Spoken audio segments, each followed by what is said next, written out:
భారత్ మాతాకి అందరు ఆకలితో ఉన్నట్టు అరగంటలో పూర్తి చేద్దాం. ఒకసారి గట్టిగా జై శ్రీరామ్ రెండు చేతులెత్తి గట్టిగా చెప్పండి.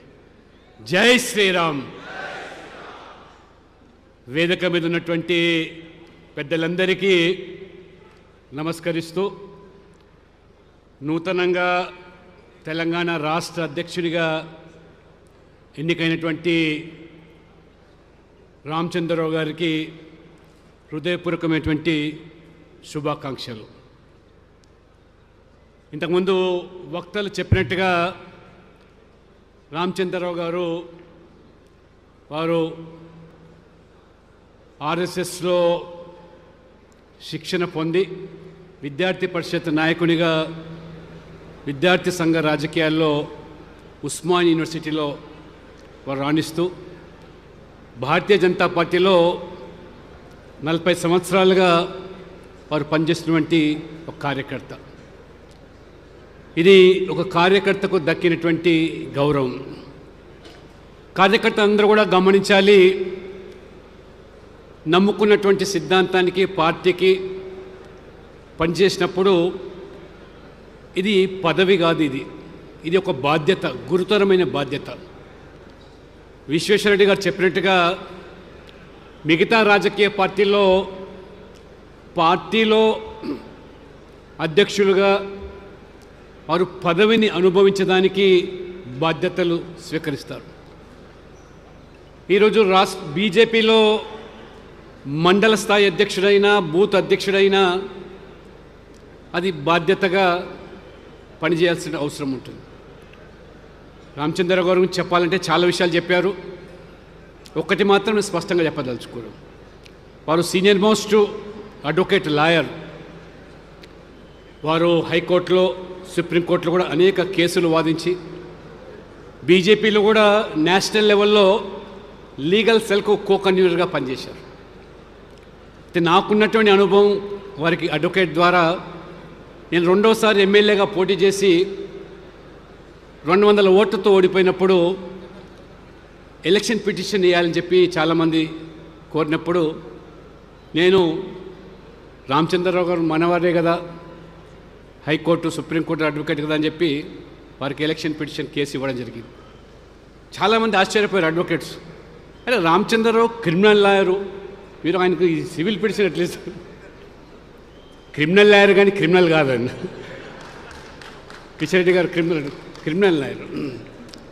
కాబట్టి వాస్తవంగా మంచి అడ్వకేటు, జాతీయ స్థాయిలో అనేక కేసులు కూడా వాదించి మండి సంజయ్ గారు చెప్పినట్టుగా నిజంగా వారు సంపాదించుకోవాలంటే వారి వృత్తిలో నేను ఇవాళ చూస్తుంటాను రాజ్యసభలో సీనియర్ మోస్ట్ అడ్వకేట్స్ అక్కడ హేమాయమీలు ఉదయమంతా కోర్టులో వారు వాదించి లక్షల రూపాయలు గడించి చివరి నిమిషంలో రాజ్యసభలో వచ్చి సంతకం పెట్టిపోతుంటారు. హేమాయమీలు అడ్వకేట్స్ ఉన్నారు అందులో రాజ్యసభలో. రోజుకు 50 లక్షలు సంపాదించేటువంటి వాళ్ళకు కోర్టు మీద వాళ్ళ వృత్తి మీద ఉన్నటువంటి సంపాదన మీద ఉన్నటువంటి ఒక ధ్యాస, ఆ రాజ్యసభ సభ్యునిగా వారు తమ బాధ్యత నిర్వర్తించారు. అవన్నీ కూడా వదులుకొని దేశం కోసం, నమ్మిన సిద్ధాంతం కోసం వారు మరి భారతీయ జనతా పార్టీ ద్వారానే అది సిద్ధిస్తుందని చెప్పి భావించి మాతో దాదాపు 4 దశాబ్దాలుగా ప్రయాణం చేస్తున్నారు. అనేక ఒడిదుడుకులు ఎదుర్కొన్నప్పటికీ ఈరోజు పార్టీ విశ్వేశ్వరరెడ్డి చెప్పారు, ఇది నిరంతరం ఒక సంస్థాగత ప్రక్రియలో భాగంగా ఈరోజు ఎన్నికలు జరుగుతూ ఉన్నాయి. ఇవాళ నేను జాతీయ స్థాయిలో ఎన్నికల అధికారిగా ఉన్నానంటే పార్టీ గుర్తించి మోదీ గారు కానీ జేపీ నడ్డా గారు, అమిత్ షా గారు, సంతోష్జీ గారు ఈ బాధ్యత కల్పిస్తే ఇది కార్యకర్తలు ఎవరైతే మమ్మల్ని ఈ స్థాయికి ఇవాళ పెంచారో అది కార్యకర్తల కృషి, పట్టుదల, క్షేత్రస్థాయిలో వారు చేసిన త్యాగాలు, వారు అనేకమైనటువంటి ఘర్షణలకు లోబడి ఇవాళ వేదిక మీద ఉన్నటువంటి నాయకత్వాన్ని తయారు చేస్తున్నట్టే ఈ ఘనత కార్యకర్తలకు దక్కుతుంది. ఎన్నికల అధికారిగా ఈరోజు దేశవ్యాప్తంగా ఈ ఒక్కరోజు 8 రాష్ట్రాల్లో అధ్యక్షుల ఎన్నిక ఇవాళ జరుగుతోంది, ప్రకటించడం జరుగుతోంది. ఈ పార్టీకి మొదటి విడతలో 14 రాష్ట్రాల్లో అధ్యక్షుల ఎన్నిక ప్రక్రియ పూర్తయింది. ఇప్పుడు ఈరోజు 8 రాష్ట్రాల్లో అధ్యక్షుల ఎన్నిక పూర్తవుతున్నది. 2-3 రోజుల్లో ఇంకా 6 రాష్ట్రాలు అయిపోతాయి. ఇంకా మిగిలింది ఉత్తరప్రదేశ్, కర్ణాటక, గుజరాత్ లాంటి రాష్ట్రాలు పూర్తయిన తర్వాత జాతీయ అధ్యక్షుల ఎన్నిక ప్రక్రియ 3వ విడత తర్వాత జరిగే అవకాశాలు ఉన్నాయి. ఒకసారి ఆలోచన చేయండి. ప్రపంచంలోని అతిపెద్ద రాజకీయ పార్టీగా కొనసాగుతున్న పార్టీ ఇవాళ భారతీయ జనతా పార్టీ. 14 కోట్ల సభ్యులు ఉన్నటువంటి పార్టీలో గత 6 మాసాలు పైగా ఈ ప్రక్రియ జరుగుతున్నదంటే అంతర్గత ప్రజాస్వామికంగా ఇది ఏకైక పార్టీ భారతీయ జనతా పార్టీలో మాత్రమే ఇది సాధ్యమనేది. దాదాపు దేశవ్యాప్తంగా 10 లక్షల పైగా పోలింగ్ బూతుల్లో 7 లక్షల పోలింగ్ బూతులు కమిటీలు పూర్తయిపోయినాయి. దాదాపు 18,000 మండల కమిటీల్లో ఈ పార్టీకి 15,000 పైచీలకు మండల కమిటీలు పూర్తి చేసుకున్నాం. 1,993 జిల్లా కమిటీల్లో 900 పై జిల్లా కమిటీలు పూర్తి చేసుకున్నాం. సంస్థాగతంగా 37 రాష్ట్రాల్లో మరి ఈ రోజుకు దాదాపు 26 రాష్ట్రాల్లో ఎన్నికలు పూర్తి చేసుకున్నాం. ఆ తర్వాత మరి జాతీయ ఎన్నిక జరుగుతుంది.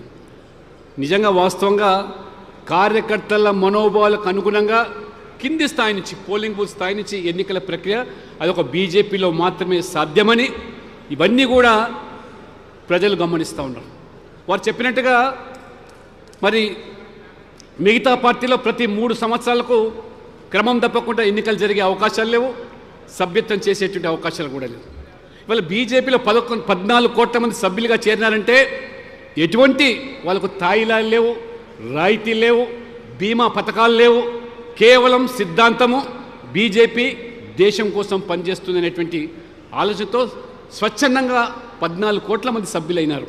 అనేక పార్టీలు చూస్తూ ఉంటాం మనం. మా పార్టీలో సభ్యులైతే మీకు జీవిత బీమా ఇస్తామని, ఆరోగ్య బీమా ఇస్తామని రకరకాలైనటువంటి తాయిలాలు ప్రకటిస్తారు. కానీ ఎటువంటి తాయిలాలకు లోబడకుండా ఈ దేశం కోసం పనిచేసే వాళ్ళు 14 కోట్ల మంది సైనికులుగా ఉన్నారంటే ఇది ఆ ఘనత అనేది భారతీయ జనతా పార్టీకి దక్కుతుంది.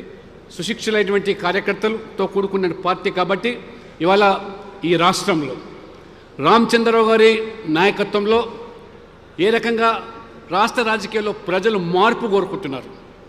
గతంలో 10 సంవత్సరాలు బీఆర్ఎస్కి అవకాశం ఇచ్చారు. అది పూర్తిగా కుటుంబ పార్టీ, అవినీతి పార్టీ, కోట్లు గడించి ఏ రకంగా తెలంగాణను కొల్లగొట్టారో ప్రజలు ఇవాళ ఆ మార్పు కోరుకొని కాంగ్రెస్కి అవకాశం ఇస్తే కాంగ్రెస్ ఇవాళ తెలంగాణ సంపదను దోచుకొని ఢిల్లీకి ఇవాళ కప్పం కడుతూ ఉన్నారు. ఇవాళ తెలంగాణ సంపద ఏ రకంగా దోపిడీ గురవుతున్నదో లక్షల కోట్లు మరి ఇవాళ ఇక్కడ ఉన్నటువంటి రైతాంగం కానీ కార్మికులు కానీ కష్టపడి సంపాదించిన సంపదను ఈ రకంగా ఈ 2 పార్టీలు తెలంగాణను దోచుకొని ఏ రకంగా ఈరోజు మార్పు కోసం చూస్తారు. కాబట్టి ఇవాళ మార్పు అనేది అది బీజేపీ వల్లనే సంభవం అని చెప్పి ప్రజలు విశ్వసిస్తున్నారు. కాబట్టి ఇవాళ భారతీయ జనతా పార్టీ అధ్యక్షులంటే ఒక వ్యక్తి నడిపించే పార్టీ కాదు. ఇది సమిష్టి నిర్ణయము, సమిష్టి నాయకత్వంతో నడిచేటువంటి పార్టీ. Team decides, president presides. కాబట్టి ఇవాళ ఒక టీమ్గా పనిచేసేటువంటి పార్టీ భారతీయ జనతా పార్టీ. కాబట్టి సమిష్టి నిర్ణయాలు, సమిష్టి నాయకత్వం, దానికి అధ్యక్షుడు మన క్యాప్టెన్ మాత్రమే. కాబట్టి పోలింగ్ బూత్ ప్రెసిడెంట్ కూడా ఇవాళ రాష్ట్ర అధ్యక్షుడు అని చెప్పి భావించి పనిచేస్తేనే రామచంద్రరావు గారికి మనం ఇవాళ పూర్తిగా అండగా ఉన్న వాళ్ళు అవుతాం. ప్రజలు ఏదైతే తెలంగాణలో ఆకాంక్షిస్తున్నారో, ఆలోచన చేస్తున్నారో, కాంగ్రెస్ పార్టీ నుంచి విముక్తి పొందుతున్నారో, బీజేపీ మాత్రమే ప్రత్యేకమని భావిస్తున్నారో వాళ్ళందరికీ కూడా ఆ మార్పు నరేంద్ర మోడీ నాయకత్వంలో 11 సంవత్సరాలుగా అవినీతి రహిత పాలన, కుటుంబ రహిత పాలన, అదే రకంగా ఇవాళ అపీజ్మెంట్ పాలిటిక్స్కి ఏవైతున్నాయో అతీతంగా పనిచేసేటువంటి పాలన మోదీ నాయకత్వంలో తెలంగాణలో కూడా డబుల్ ఇంజిన్ సర్కార్ రావాలి, అవినీతి రహిత పాలన కావాలి, కుటుంబ రహిత పాలన కూడా కోరుకుంటున్నారు. కాబట్టి అది బీజేపీకి సాధ్యమని విశ్వసిస్తున్నారు. కాబట్టి దయచేసి ఆ కోణంలో మనందరం కూడా సమన్వయంతో కలిసి పనిచేస్తాం. ఆ రకంగా అందరం కొత్త పాత అనేటువంటి అభిప్రాయాలు లేకుండా అందరం కలిసి ఇంకా ఈ పార్టీని బలపరచడానికి వచ్చే వాళ్ళని స్వాగతిస్తాం. ఆ రకంగా పార్టీని మన సిద్ధాంతాలతో, మన విధానాలతో మోదీ నాయకత్వాన్ని కోరుకునేటువంటి రాష్ట్రంలో అందరిని కూడా కలుపుకొని ఖచ్చితంగా తెలంగాణ ప్రజల ఆకాంక్ష భారతీయ జనతా పార్టీ కాషాయ జెండా తెలంగాణలో రెపరెపలాలని కోరుకుంటున్నారు. కాబట్టి అది రామచంద్రరావు గారి నాయకత్వంలో అందరం కలిసి పనిచేద్దామని కోరుకుంటూ మరొకసారి వారికి హృదయపూర్వకమైన శుభాకాంక్షలు. భగవంతుడు వారికి ఆయురారోగ్యాలు ప్రసాదించి వారు ఈ పార్టీని అధికారంలో తీసుకొచ్చేదానికి కష్టపడి పనిచేస్తారని అందరం కూడా వారికి అండగా ఉంటామని కోరుకుంటూ సెలవు తీసుకుంటున్నాను.